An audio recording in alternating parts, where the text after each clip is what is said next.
Let's switch gears and talk about oil, which has been a huge story late 2015. Brian, hit another low this week. How low can it go? Look into your crystal ball. Where is the bottom for oil prices?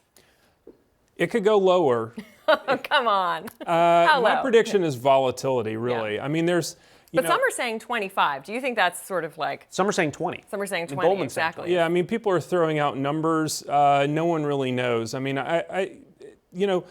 there's a lot of X factors in the oil market. The big story, the reason oil prices plunged last year was supply and demand. You know, we have a surplus of supply right now.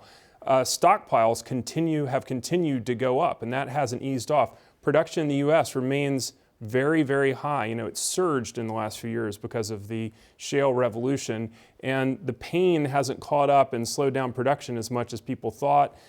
Saudi Arabia continues to produce, but then I say Saudi Arabia, then you talk about one of those X factors. Saudi Arabia and Iran are ramping up tensions. You know, I mean, all it would take would be a spark plug going off in the Middle East and we could see prices shoot up. But I think the overall environment is for prices to stay low right now. I do think eventually these low prices are going to put real pressure on some of these fracking companies, and we will see production start to ease off, and that might sort of, you know, eventually push prices up, but it could go much lower for sure. And Steve, does this climate, is this baked into all the numbers you just went through, or could we see the forecast in general for this year be pulled down because of more threat from oil that we haven't seen yet?